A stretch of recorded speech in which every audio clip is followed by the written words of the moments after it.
Welcome to your Daily Dose. My name is Robert. Y'all know my pal Susan, but you may not know this woman, Patti Burnett. Patti, hi, how are you? Good, thanks. Patti, we're connected in a couple ways.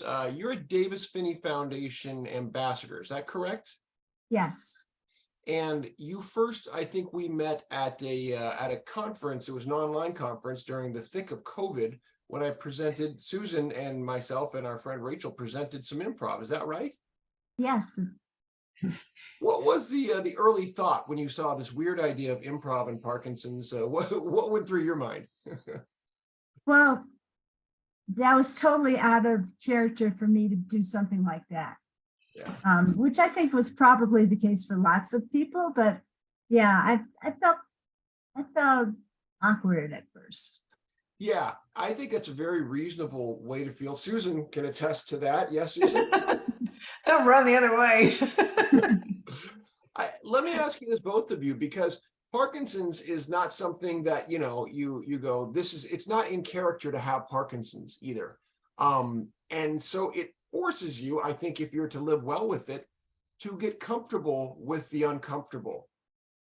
Yeah. Oh yeah. Yeah. We practice that a lot.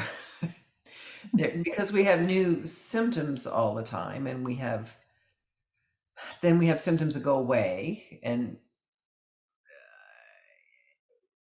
from one person, from one day to the next, it can.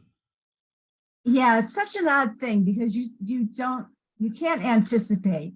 Like if I'm feeling good today and somebody asks me to do something tomorrow, I would hope that I would show up anyway, even if I don't feel good. But you need to have people have the freedom to be able to, or you have the freedom with them to be able to tell them that today just maybe is not that good.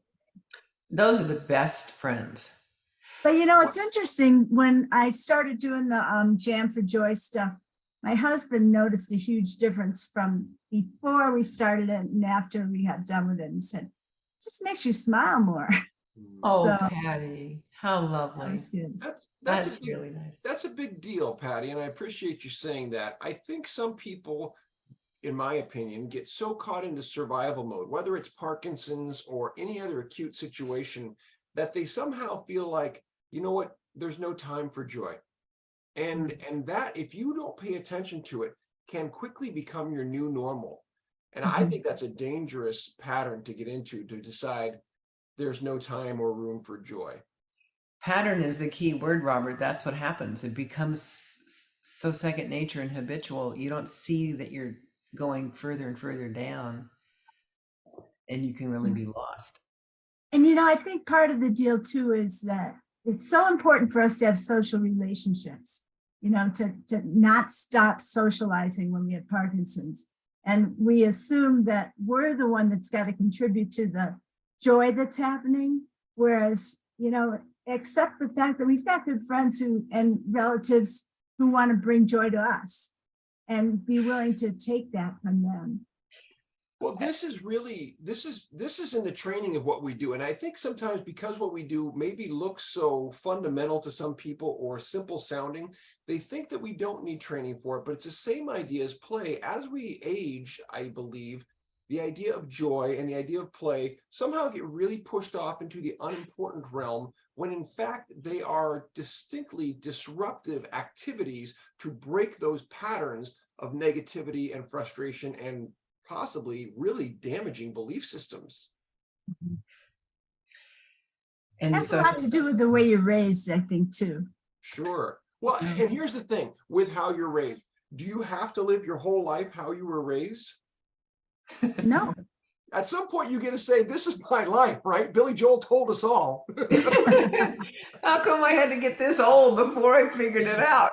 Right? That's my voice that's in my head. I thought it was somebody else's voice, but it's me following the pattern and really becoming a victim of my own lack of courage or lack of willingness to try or whatever.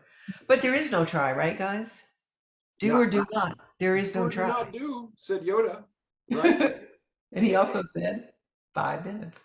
That is your 5 minutes. That's your daily dose. Hey, Patti, That was thanks so much quick. for joining us. Bye, guys.